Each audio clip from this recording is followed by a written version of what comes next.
እንኳን አደረሳችሁ የምስራች አለን ከቴምር ሪል ስቴት 35% እውነተኛ ቅናሽ አፓርትመንቶቻችን ለመኖሪያ ምቹ በሆነው በአያት እንሆ ብለናል። ባለ 2 መኝታ 87 ካሬ በ7 ሚሊዮን 600 ሺህ ብር የነበረው አሁን ላይ በ5 ሚሊዮን 300 ሺህ ብር ብቻ።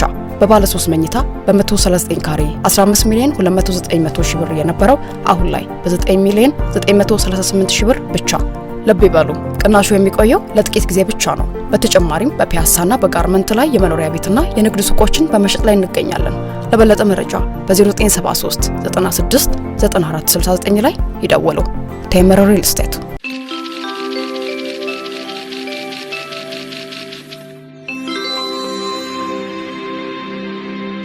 የአብረን ቆይታም ስለሚያደርጉ እግዚአብሔር ያክብርልን ማለት እንወዳለን። ወደ መረጃዎቻችን እንለፍ። እንግዲህ ሁለት ጠቃሚ የሚሆኑ መረጃዎችን ቀደም ብለን እንጠቁማለን። አንደኛው ይሄ እንኳን ለእንት ስለሚጠቅመን ነው። እኛ ከዚህ ላይ የምንወስደው ነገር አለን። ውርስን ተመልክቶ አንድ ሰው ጸጋ ስለሆነ ይሄን በተመለከተ መጠነኛ መረጃ ያካፍለናል። ይሄ ጉዳይ በዓለም የእግር ኳስ ጨዋታ ላይ በጣም ብዙ ከሚታወቁ ሰዎች መካከል አንዱ ኔይማር የሚባለው እግር ኳስ ተጫዋች ነው።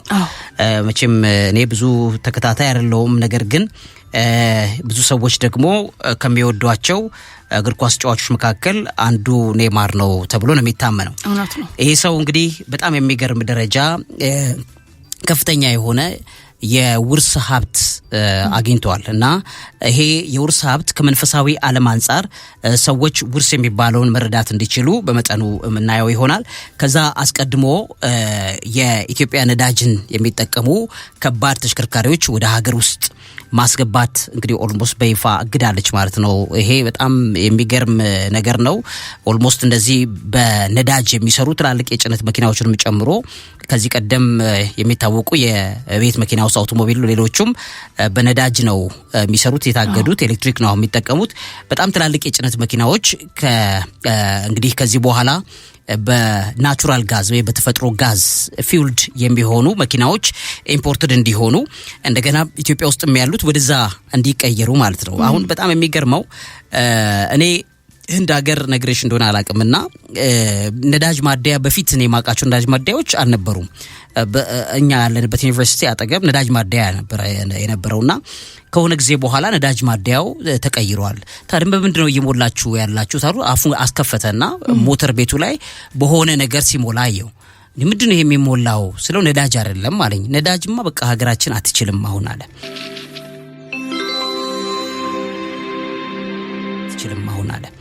ምክንያቱም ህንድ ብዙ ነዳጅ አምራች ሀገር አይደለችም። ኢምፖርት ነው የምታደርገው። እንደምታውቂው ከሩሲያም በከፍተኛ ደረጃ ነዳጅ የምታስገባ ሀገር ናት። ስለዚህ ህንድ በዚህ ደረጃ ላይ ያለች ሀገር ናትና ምንድነው ታዲያ የሚሞላው ብዬ ስጠይቃቸው የሚሞላው የተፈጥሮ ጋዝ ነው አለ።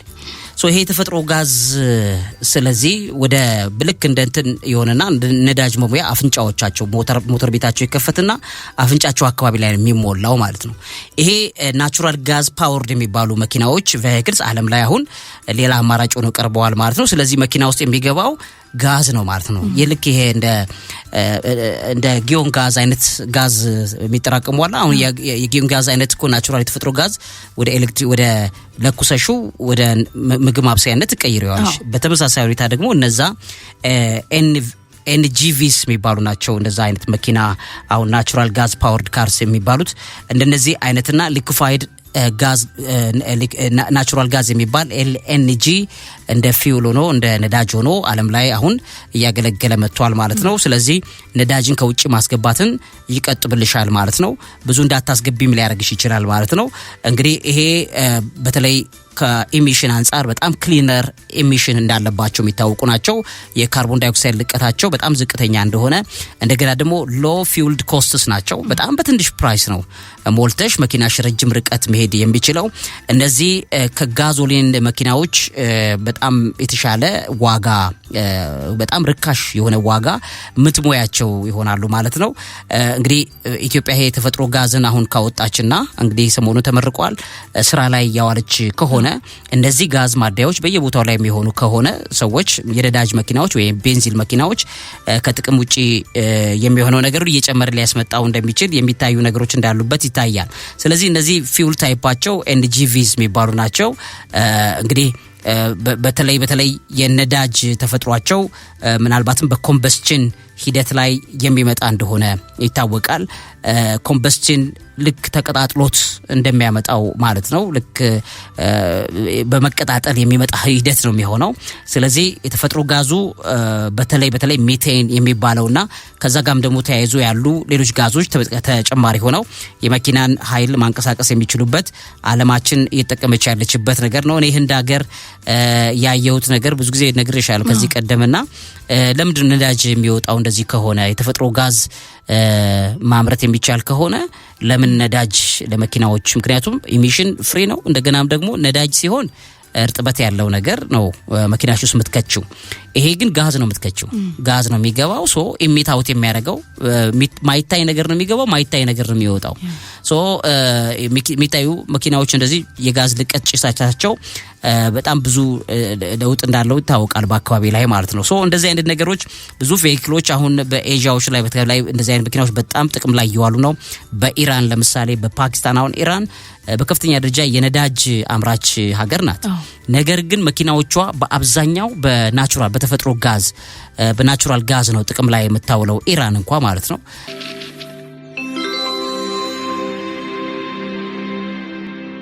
የተቀረውን ትሸጠዋለች። በጣም የሚገርመው ኢራን አሁን ለሀገር መኪናዎቻቸው በተቀላላ አብዛኛዎቹ በናቹራል ጋዝ የተሞሉ ናቸው። ከዛ በኋላ በሚገርም ደረጃ ነዳጁን ግን ወደ ውጭ ኤክስፖርት ነው የምታደርገው። ፓኪስታንም እንደዛው ናት። አርጀንቲናም ህንድም እንደዚህና መሰል ሀገራት በጣም ብዙ ነምበርስ ኦፍ ቬሂክልስ በተፈጥሮ ጋዝ የተሞሉ ጥቅም ላይ የሚውሉ ነገሮች ናቸው። ያንን ለመተግበር ይመስለኛል የኢትዮጵያ ከዛሬ ቀን ጀምሮ መኪና ነዳጅ የሚሞሉ የጭነት ትላልቅ መኪናዎችን ጨምሮ ወደ ኢትዮጵያ አይገቡም የሚለው ነገር ተከልክሏል።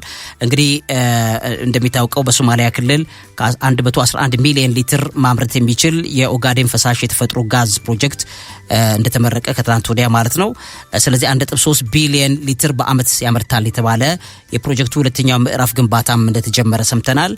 ጠቅላይ ሚኒስትሩ በፕሮጀክቱ ማብሰሪያ ስነ ስርዓት ላይ ያደረጉት ንግግር አለ። እዛ ላይ አነስተኛ ተሽከርካሪዎች ላይ ተጥሎ የነበረው እግድ በከባድ ተሽከርካሪዎች ላይ መጣሉን ጭምር ገልጸውታል ማለት ነው። ስለዚህ ወደ ኢትዮጵያ የሚገቡ መኪናዎችን ተመልክቶ በቤንዚል የሚሰሩትን የማስቀረት ስራ ተጠናክሮ እንደተቀጠለ ታያለች ማለት ነው። እንግዲህ በቅርቡ እንግዲህ የዩሪያ ማዳበሪያ ፋብሪካም እንደገና ደግሞ የነዳጅ ማጣሪያ ፋብሪካ ግንባታም መሰረቱንም ጨምሮ ሌሎችን ሰሞኑን የሰማነው ነገር ነው። ግን ይሄኛው ደግሞ በተለይ የተፈጥሮ ጋዝ ካለና መኪናዎች ወደዚህ የሚቀየሩ ኮን ሌሎች ዓለማት ላይ ያለው ልምድ እኔ እንኳን ይሄንን ከ4-5 አመት በፊት ነው ልቤ የሚያስበው የነበረውና እንደዚህ እንደ ኢትዮጵያ ቢኖር ብዙ ነገር ይቀላል የሚለው ነገር ስለሰማን እሱ ነገር መንገድ ለመጠቆም ነው። ሌላኛው በቀላሉ ባጭሩ መናገር ጥሩ ነው የሚሆነው ኔይማርን የተባለውን እግር ኳስ ተጫዋችን ተመልክቶ እኛ ጉዳይ ከእግር ኳስ ጋር አይደለም ሰዋዊ ጉዳይ ውስጡ ስላለበት ነው። ይሄ ሰው እንግዲህ እንደሚታወቀው ከ340 ሚሊዮን ዶላር በላይ ሀብት ካላቸው እግር ኳስ ተጫዋቾች መካከል አንዱ ነው። ይሄ ብር ቀላል እንዳልሆነ የምታውቂው 300 ሚሊዮን ዶላር ማለት በጣም ብዙ ብር እንደሆነ የምታውቂው በቅርቡ ኢትዮጵያውያን እናትና አባት አሜሪካን ሀገር ልጃቸውን በ2021 ዓመተ ምህረት አሜሪካ ውስጥ በጨዋታ ያለች ከሞተች በኋላ እዛ ቦታ ላይ ሴኩሪቲ አልነበረውም፣ ደህንነት አልተሰጣትም። እንደገናም ደግሞ ልጃችን የሞተችው በካምፓኒው እንዝላልነት ነው የሚለው ነገር መሰረት አድርገው ሲካሰሱ ከቆዩ በኋላ ፑኒቲቭ የሚባል የቅጣት ዝርያ አሜሪካ ውስጥ ያው ለልጅቷ ካሳ ከተከፈለው በላይ በጣም ብዙ ብሩ የቅጣት ብር ማለትም ተቋማቱ እንደዚህ አይነት ተቋማት ደግሞ እንደ አይነት ስህተት እንዳይሰሩ የሚያስተምር በሚል ደረጃ ላይ ሲፈረድላቸው ለካሳ ወደ 205 ሚሊዮን ዶላር ነው የተመደበላቸው ማለት ነው። which means አንድ እግር ኳስ ተጫዋች በጣም ዝነኛ የሚባል የዓለም እግር ኳስ ተጫዋች የሚኖረው ሀብት እንደማለት ነው። አሁን ይሄ ኔይማር የሚባለው ሰው በዚህ ደረጃ ላይ ያለ ሀብት እንዳለው ይታወቃል ማለት ነው። አሁን ግን ከፎርቹን አንፃር በሚል የሚቀመጡ ነገሮች ስላሉ ነው 1 ቢሊዮን የአሜሪካን ዶላር አንድ ዝነኛ በዝናው የሚወደው በእግር ኳስ ተጫዋችነቱ የሚወደው የደቡብ አሜሪካዊ ተወላጅ የሆነ ባለ ሀብት ኦልሞስት ውርስ ለሱ ሰጠዋለሁ በሚል 1 ቢሊዮን የሚጠጋ ዶላር ለዚህ ሰው በውርስ እንዲተላለፍለት ተወስኖለታል የሚል ዜና እየተነገረ ይገኛል ማለት ነው። ያው ነገርየው በጣም የሚገርም ነው።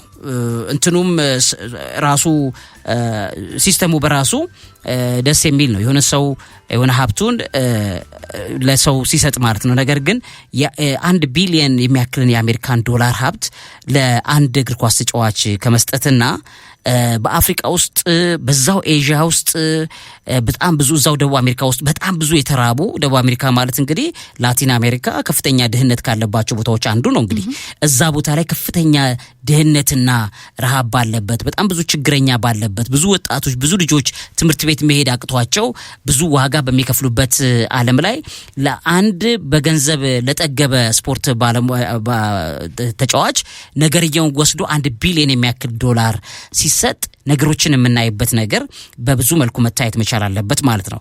ውርስ የሚባለው ነገር በአጠቃላይ ውርስ ስፒሪቹዋል ነው። በነገራችን ላይ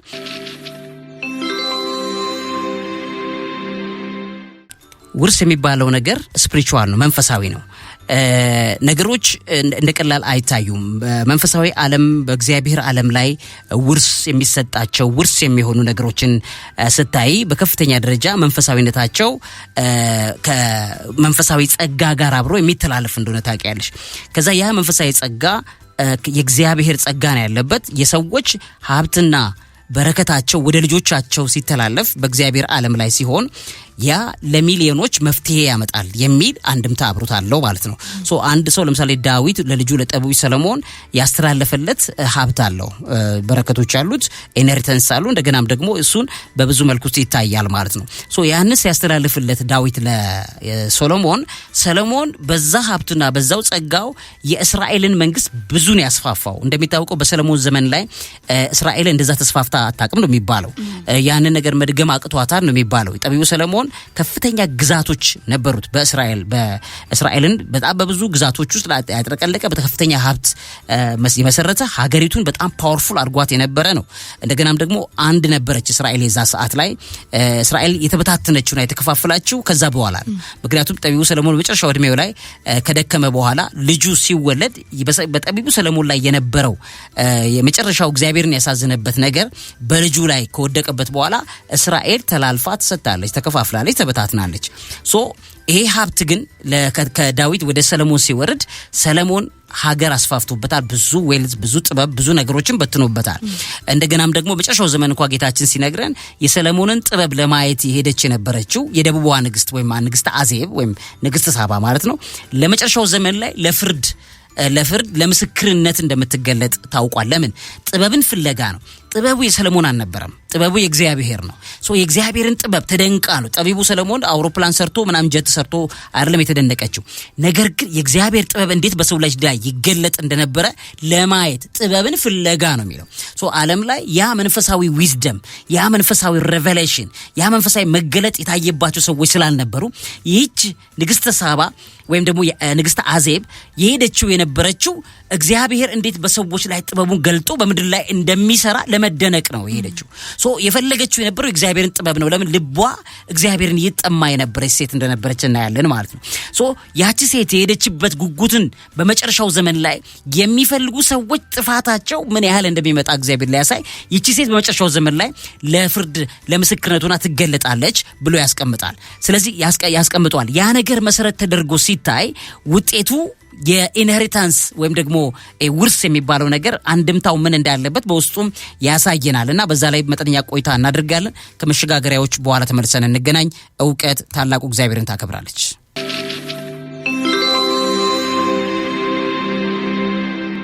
በመጨረሻው ዘመን ላይ ሰው የእግዚአብሔርን ጥበብ በውርስነት ለመውሰድ ከሚጓጓው ይልቅ የሚቆጠሩና የሚጨበጠው ገንዘብ ላይ የሚያተኩሩበት ዘመን ስለሚሆን እግዚአብሔር በዛ ሐዘን እንዳለው የሚገልጽበት ንግስት ሳባን በመጨረሻው ዘመን ላይ ለፍርድ ቀደም ብላ አሁን ባለበት ዘመን ላይ ለምስክርነት የምትገለጥበት ነው ብሎ ጌታችን ነግሮናል።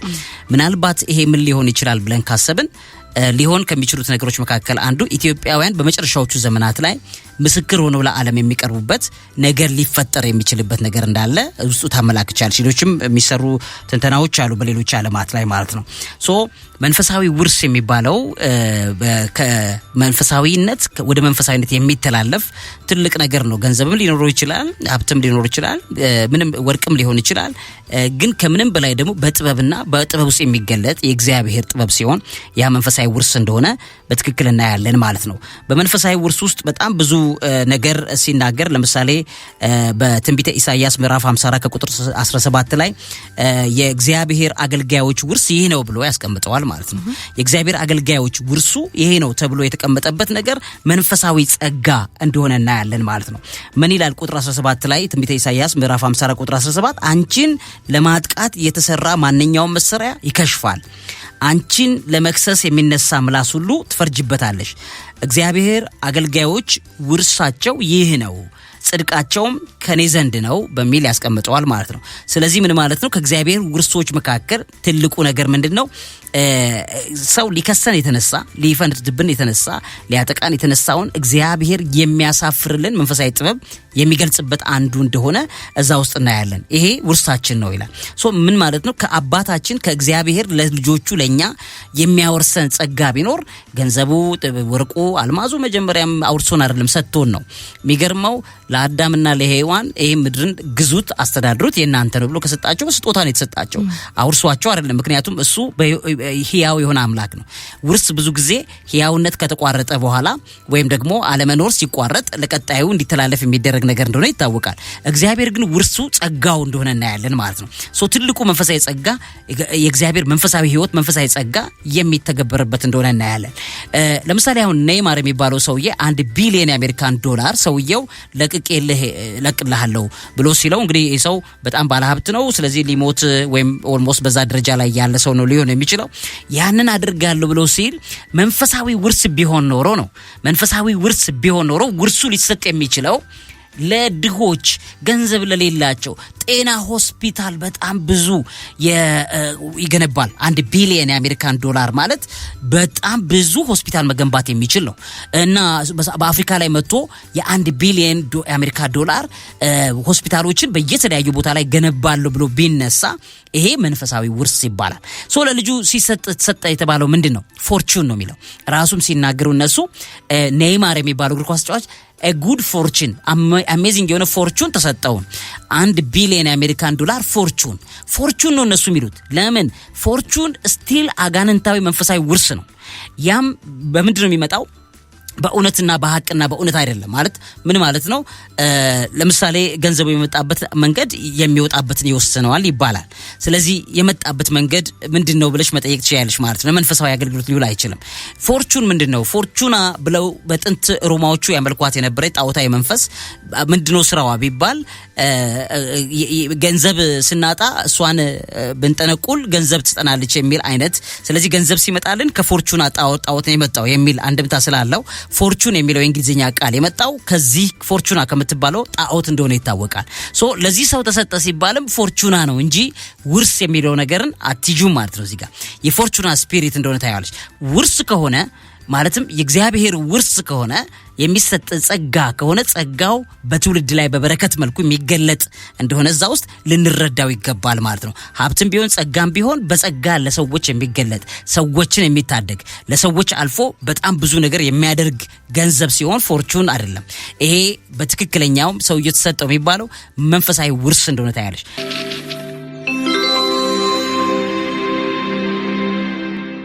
ለምሳሌ ምንድነው አሁን ባለበት አሁን ቅድም አንቺም ያነሳሽው ጥያቄ አለ። ኢትዮጵያ ውስጥ በውርስ ምክንያት በቤት ምክንያት የሚገዳደሉ ልጆች ያሉበት ዘመን ላይ ደርሰናል። ቤት አባቴ ባወረሰኝ አባታችን አውርሶን በሄደ ንብረት ተከፋፍለው ልጆቹ በጣም የሚገርም ጠላትነት ያን ቤት ለመውረስ አስደንጋጭ ጠላትነት የሚሰራበት ዘመን ላይ እንዳለን እናውቃለን። ይሄ አስደንጋጭ ጠላትነት የበዛበት ምክንያት ምንድነው? በእውነተኛው የእግዚአብሔር መንፈሳዊ ውርስ ነው ወይንስ ደግሞ በፎርቹን ነው ቢባል በፎርቹን ምክንያት ነው። ምክንያቱም እርኩሳኖቹ ልክ ይሄንን ሰዎች ባደረጉበት ምክንያት ሰዓት ላይ መከፋፈልን ያመጣሉ፣ መገዳደልን፣ መጠማመድን፣ መጠላላትን አብረው ይወልዱታል። ይሄ እግዚአብሔር ሲሆን ደግሞ እንደዛ አይደለም። ሰዎች በወረሱት ውርስ ምክንያት የሚገዳደሉ፣ የሚጣሉ፣ የሚካሰሱ እናትና ልጅ ሚካሰሱ አሉ። አብራ እናት ልጇን አቅፋ አሳድጋ ትልቅ ቦታ ላይ አድርሳ በአባትየው ሀብት ምክንያት ጥለው በሄደው ነገር ምክንያት በጣም በጠላትነት የተቀያየሩ እናት ልጆች አሉ። አባትና ልጆች አሉ። እንደገና ደግሞ ወንድምና ወንድም፣ እህትና እህት። ይሄንን የእግዚአብሔር ውርስ ያደርገዋል ወይ? ቅድም እንደተባለው መንፈሳዊ ውርስ ብሎ የተቀመጠው ሊያደርግ ይችላል ወይ? በፍጹም አያደርገውም። ለምሳሌ የእግዚአብሔር ቃል ለዘላለም ጸንቶ ስለሚኖር ይሄ መልእክት መቼም ቢሆን ሊጠፋ የማይችል ጥርጥር ሊጠፋም የማይችልበት ጥርጥር እንደሌለ እግዚአብሔር ቃሉ ውርሱ እንደሆነ ቅዱስ መጽሐፍ ይናገራል። በአንደኛ ጴጥሮስ ምዕራፍ 1 ከቁጥር 23 እስከ 25 ባለው ስለ ውርስ በዚህ ደረጃ ላይ የእግዚአብሔር የቃሉ ዕውቀትና ብርሃን ለሰው ልጆች ውርስ እንደሚሆናቸው ይናገራል። ሕያው በሆነው ጸንቶ በሚኖረው የእግዚአብሔር ቃል የአምላክ ቃል አማካኝነት እንደ አዲስ የተወለዳችሁት ይላል በሚበሰብስ ሳይሆን በማይበሰብስ ዘር ነው ይላል። ቁጥር 24 ላይ ስጋ ሁሉ እንደ ሳር ነውና ክብርም ሁሉ እንደ ሜዳ አበባ ነው። ሳሩ ይጠወልጋል፣ አበባውም ይረግፋል፣ የእግዚአብሔር ቃል ግን ለዘላለም ጸንቶ ይኖራል ብሎ ይሄንን ለእናንተ የተሰበከላችሁ የምስራች ይህ ቃል ነው በሚል ያስቀምጣል ቅዱስ መጽሐፍ አንደኛ ጴጥሮስ ምዕራፍ 1 ከቁጥር 23 እና ከ25 ድረስ ማለት ነው። ይሄ ቅዱሱ የእግዚአብሔር ቃል the wisdom of the word of God በሰው ልጆች ላይ ተላልፎ ሲሰጥ ያ ዊዝደምን ሰዎች ሲፈልጉና ያንን ቅዱሱን ልጆቹ በአባታቸው ሀብትና ንብረት መከፋፈልና መጣላትን ልክ እንደ ሶርስ ከሚያደርጉት ይልቅ አባታቸው ያስቀመጠላቸውን የቃል ኃይል ምክሩን አብረው ተዋደው አድገው ሰርተው ተለውጠው በእግዚአብሔር ቅዱሱ የእግዚአብሔር ቃል ኃይል ውስጥ ተባርከው መኖርን ቢሆን የወረሱት በዚህ ፎርቹን በሚባለው በተወሰደው ነገር አይገዳደሉም፣ ለፍርድ ቤት አይንከራተቱም ነበር ማለት ነው። ስለዚህ በሰዎች በውርስ ምክንያት የሚደረግ ወንጀል የበዛበት ዘመን ላይ ውርስ የሚባለው ነገር ሁለት ትርጉም እንዳለው መታወቅ መቻል አለበት። አንደኛው በግራው ዓለም የጨለማው ዓለም የሚያደርገው አደገኛ መንፈሳዊ ወጥመድ እንደሆነና ሁለተኛውና ዋነኛው ደግሞ የእግዚአብሔር የቃሉ ብርሃን ማለትም ያ ጠቢቡ ሰለሞን የወረሰው አለኮ አባቱ ብዙ ነገር ሰጥቶታል፣ ፓወር ሰጥቶታል። ምን ላደርግልህ ትፈልጋለህ ብሎት እግዚአብሔር ጠቢቡ ሰለሞን ሲጠይቀው ይሄ ጥበብ ይሄን ፍርድ ላይ ይሄን ህዝብ ላይ ያለ ጥበብ እንዳልፈርድ ጥበብህን ጥበብህን በቃ በጣም የሚገርም ሬቨሌሽን ነው ይሄ ሰው የተገለጠለት ጥበብህን ግለጥልኛል። እግዚአብሔር ዓለማትን እንዴት እንደሚያስተዳድር ያንን የቃልና የጥበብ ዕውቀት ውርስ አድርገሽ ለመውሰድ ጉጉት ካለሽ ውርሳችን ይሄ ነው የሚለው። ይሄን ውርስ ካለሽ በዛ ውስጥ ገንዘብ አለ፣ በዛ ውስጥ ጸጋ አለ፣ በዛ ውስጥ በረከት አለ፣ በዛ ውስጥ ያገኘሽው ገንዘብ መባረክ አለበት።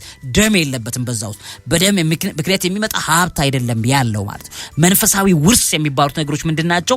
በተወሰነ ፕሮግራም ወደ በኋላ አካባቢ ላይ ጠቁመዋለሁ። በደንብ አድርገን ዝርዝሩን እዚህ ውስጥ እናካትተዋለን።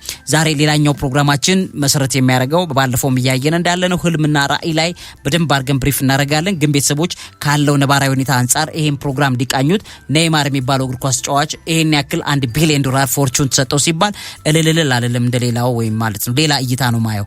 ይሄ ገንዘብ እንዴት ለድሆች አልተሰጠም? ስለዚህ ያ እንዳይሰጥ የሚፈልግ የሚከለክል የፎርቹና ስፒሪት አለ። አይፈልግም ገንዘቡ አሁንም እዛው በምንም ነገር ባለበት አንድ ሰው ጋር ተወጥፎ እንደፈለገ ቤት ይስራበት፣ አውሮፕላን ይግዛበት እንጂ በጣም ብዙ ሚሊዮን ድሆች በበዙበት ዓለም ላይ ያ ገንዘብ ለጠገበ ሰው ሲሰጥ ከዝናና ከእውቅና ይሄ እንትን ዜና ከመሆን በላይ በዜናም ከሆነ እኮ ለበጎ ስራ ቢውል ነው ገንዘቡ ዜና በጣም ኢንፍሉዌንስ ሊኖረው የሚችለው። ይሄንን ነገር ስናይ በጣም ስለገረመኝ ነው ይሄንን መረጃ እንጠቁማለን። እንኳን አደረሳችሁ የምስራች አለን ከቴምር ሪል ስቴት 35% እውነተኛ ቅናሽ አፓርትመንቶቻችን ለመኖሪያ ምቹ በሆነው በአያት እንሆ ብለናል። ባለ 2 መኝታ 87 ካሬ በ7 ሚሊዮን 600 ሺህ ብር የነበረው አሁን ላይ በ5 ሚሊዮን 300 ሺህ ብር ብቻ። በባለ 3 መኝታ በ139 ካሬ 15 ሚሊዮን 290 ሺህ ብር የነበረው አሁን ላይ በ9 ሚሊዮን 938 ሺህ ብር ብቻ። ልብ ይበሉ ቅናሹ የሚቆየው ለጥቂት ጊዜ ብቻ ነው። በተጨማሪም በፒያሳና በጋርመንት ላይ የመኖሪያ ቤትና የንግድ ሱቆችን በመሸጥ ላይ እንገኛለን። ለበለጠ መረጃ በ0973 96 9469 ላይ ይደውሉ። ቴምር ሪል ስቴት